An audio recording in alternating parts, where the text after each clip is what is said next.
नमस्ते दोस्तों, भक्ति ज्ञान विद श्वेता इस चैनल में आप सबका स्वागत है।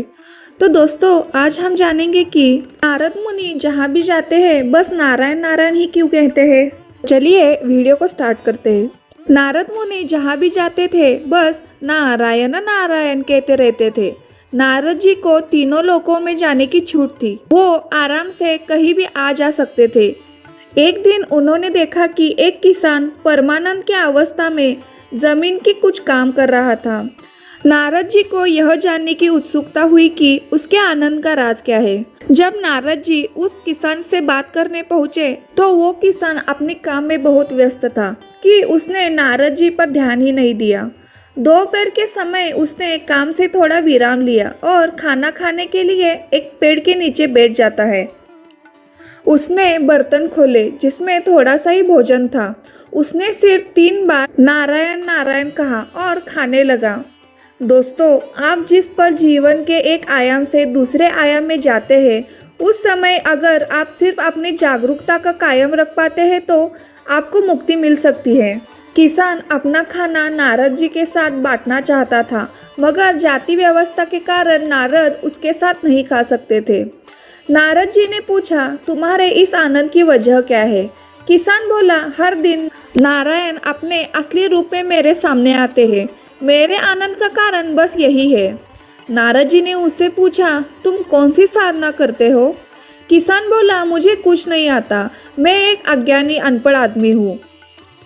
बस सुबह उठने के बाद मैं 3 बार नारायण बोलता हूँ और अपना काम शुरू करते समय 3 बार नारायण बोलता हूँ।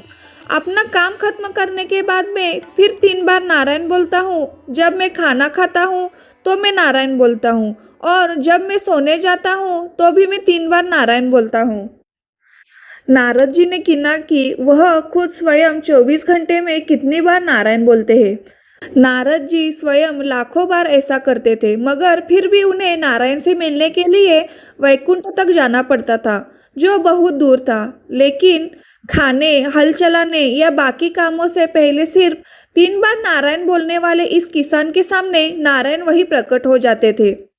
नारद जी को लगा कि यह ठीक नहीं है, इसमें जरूर कहीं कोई त्रुटि है।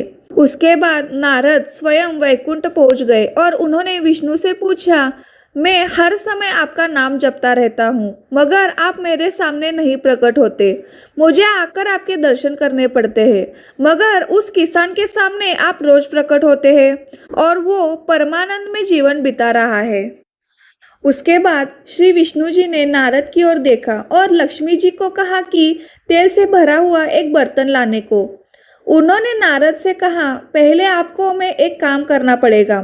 तेल से भरे इस बर्तन को भूलोक ले जाइए, मगर इसमें से एक भी बूंद तेल का गिरना नहीं चाहिए। इसे वहां छोड़कर आइए, फिर हम इस प्रश्न का जवाब देंगे। फिर नारद तेल से भरा बर्तन भूलोक ले गए और उसे वहां छोड़कर वापस आ गए और बोले, अब मेरे प्रश्न का जवाब दीजिए। विष्णु जी ने पूछा, जब आप तेल से भरा यह बर्तन लेकर जा रहे थे तो आपने कितनी बार नारायण बोला? नारद बोले, उस समय मैं नारायण कैसे बोल सकता था? आपने कहा था कि एक भी बूंद का तेल गिरना नहीं चाहिए, इसलिए मुझे पूरा ध्यान उस पर देना पड़ा था, मगर वापस आते समय मैंने बहुत बार नारायण कहा था। विष्णु जी बोले, नारद, यही आपके प्रश्न का जवाब है। किसान का जीवन भी तेल से भरा हुआ बर्तन की जैसा ही है, किसी भी वक्त गिर सकता है। उसे अपनी जीविका कमानी पड़ती है, उसे बहुत सारी चीजें करनी पड़ती है, मगर उसके बावजूद वो नारायण बोलता है। जब आप इस बर्तन में तेल लेकर जा रहे थे तो आपने एक बार भी नारायण नहीं कहा। यानी यह आसान तब होता है जब आपके पास करने के लिए कुछ नहीं होता। दोस्तों, यह जानकारी आपको थोड़ी सी भी अच्छी लगी हो तो वीडियो को लाइक कीजिए और चैनल को प्लीज़ सब्सक्राइब कीजिए।